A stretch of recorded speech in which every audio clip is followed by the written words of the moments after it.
장기백수요. 장기백수는 몸을 많이 움직여야 돼요. 뭉쳐있던 몸이 좀 풀려야 돼요.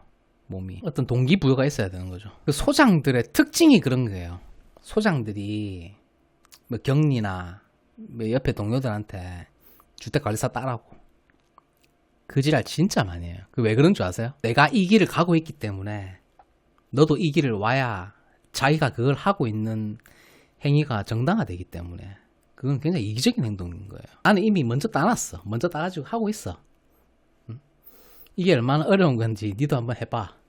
그래가지고 내가 왔던 길을 너도 밟아봐. 그래야 내가 그 관리소장하고 있는 그 행위가 정당화되고 보편화되고 나와 연대를 하자라는 거지. 참여하고 의존하고 나한테 더 기대고 자기한테 의존하라라는 그런 의도성이 있는 거예요. 근데 그렇게 말하는 사람은 내가 하기 싫으면 안 하면 되는 거야. 관리소장 그건 뭐 좋다고. 32세인데 5년째 백수예요. 일단 몸을 많이 움직여야 돼요. 히키코모리 됩니다. 몸을 많이 움직여야 돼요.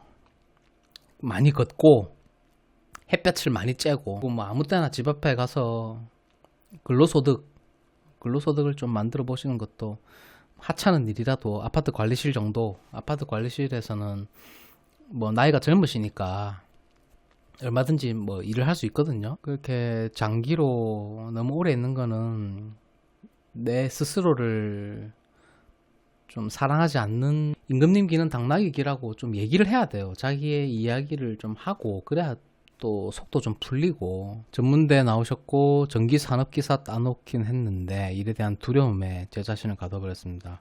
그러니까 뭐 그런 걸 수도 있죠. 사회생활 이렇게 뭐 하다가 인간관계에서 좀 상처를 받았다든지 뭐 배신감을 느꼈다든지 뭐 그러면은 좀 스스로 남성들 같은 경우에는 좀 동굴로 들어가서 자기만의 동굴에서 안 나오는 경우가 있거든요. 그러니까 무슨 사연이 있으셨겠죠. 그런데 이제는 조금씩 천천히 사회로 또 발을 좀 내딛는 편이 좋습니다. 그래야 내 삶이 좀 더 활기차지기 때문에 많이 움직이세요. 몸을 많이 움직여야 돼요. 절에 가면요 108배 시키잖아요. 108배 108배의 의미가 뭔 줄 아세요? 그냥 운동시키는 거예요. 그 절하는 게 무슨 의미가 있는 게 아니야. 그냥 몸을 많이 움직이는 거예요. 108배 하면요 소화도 잘 되고 땀 질질 나잖아요. 그냥 운동하는 거야. 그게 그 앞에 뭐 부처님 같이 생긴 사람 뭐 이 조각 만들어 놓고 그 앞에서 그냥 엎드렸다가 일어났다 엎드렸다 일어났다 그거잖아요. 그 절에 무슨 뭐 종교적으로 뭐 신앙적으로 뭐 그런 의미가 아니에요. 그냥 땀을 흘리고 몸을 많이 움직이라는 의미야. 그러니까 그런데 가가지고 막 이렇게 절하고 하니까 한 달 정도 하잖아요. 몸이 개운해지는 거야. 묵은 체중도 싹 내려가고 소화도 잘 되고 밥도 맛있고 그러니까 일이 되는 거예요. 무슨 말인지 아시겠어요? 그 원리예요. 몸을 많이 움직이고 한 달 정도 108배 계속 해보세요. 땀 비질비질 흘리면서. 그러면 이제 몸이 가벼워져. 자신감도 생기고 땀을 운동을 하니까 그건 그냥 운동이라니까. 108배가 길 가면서 막 무릎 닦아지면서 땀 뻘뻘 흘리면서 이 절하고 가는 거 있잖아요. 그게 운동하는 거야. 운동이에요. 운동을 많이 해. 몸을 많이 움직이는 거야. 몸이 일단 가벼워져야 돼. 집에 맨날 가만히 누워서 가지고는 어떤 생각 정리도 안 되고. 니체도 그렇게 얘기했어요. 많이 걸으라고. 니체가 굉장히 많이 걸어 다녔거든요. 걸으면서 이렇게 이런 생각들을 한 거야. 그런 생각들을 정리해서 이제 책으로 쓴 거예요. 많이 걷고 많이 움직이고. 근데 집에 이렇게 장기 백수들은 몸을 거의 안 움직일걸요. 내가 장담하는데 몸을 거의 안 움직일걸. 밥 먹고 누워있고 잠자고. 삼천배도 마찬가지. 삼천배도 운동하는 거예요. 그만큼 일어났다 앉았다 일어났다 3000번 해보세요. 허리 굽혔다 폈다가. 시설 13년 해도 시설인들과 대인관계가 쉽지 않습니다. 굳이 할 필요 없습니다. 대인관계를 꼭 해야 되나요? 누가 정했죠 그걸? 내가 하기 싫은 소셜 네트워크 관계를 맺어야 된다? 왜 맺어야 되죠? 왜 사람과 친하게 지내야 되죠? 굳이? 내가 원하지도 않는 사람과 왜 친하게 지내야 돼요?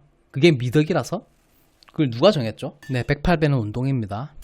운동이고 그냥 운동이에요. 단순한 운동이에요. 뭐 어떤 특별한 뭐 불교적 그런 게 있는 게 아닙니다. 108배는. 한번 쉬어보세요. 한번 쉬어보세요. 그것도 사람 할 짓 아닙니다. 저도 쉬어본 적이 있거든요. 몸이 간질간질하고 심심하고 밥맛도 없고 살만 디룩디룩 찌고 희귀꼬물이 됩니다. 일을 안 하면 돈도 더 많이 쓰게 되고 맨날 시켜 먹고 어느 정도의 노동을 해야 돼. 그게 정신적 노동이든 육체적 노동이든. 니체도 그런 얘기를 하거든요. 기분 좋은 노동에서 오는 기분 좋은 그 피로감을 느낄 수가 있잖아. 기분 좋은 피로감. 그렇게 생각해야 되는 거예요. 이 피로감도 타의적 복종의 굴종의 사회적 관계에서 오는 노동은 기분 좋은 피로감은 아니지. 기분 나쁜 피로감이죠. 근데 자발적 참여에 내 선택으로 이 사회적 관계를 맺고 내가 원하는 행위의 어떤 노동은 즐거운 피로감, 기분 좋은 피로감을 가져올 수 있다는 거야. 무슨 말인지 알겠어요? 그런데 아까도 제가 말씀드렸듯이 이 자발적 참여의 사회적 관계를 내가 구축하기 위해서는 내 스스로 자립할 수 있는 그 상태가 선행돼야 돼. 그게 안 되면 타의적 복종의 사회적 관계로 기분 나쁜 피로감을 가져올 수 있다. 그런 얘기인 거예요. 누가 기분 나쁜 피로감을 느끼고 싶어? 다 기분 좋은 피로감을 느낄 수 있죠. 우리가 원하는 축구를 하고 땀 쫙 흘리잖아요. 땀 쫙 흘리고 샤워를 쫙 해. 그거는 기분 좋은 피로감이죠. 무슨 말인지 아시겠어요? 그건 기분 좋은 피로감이야.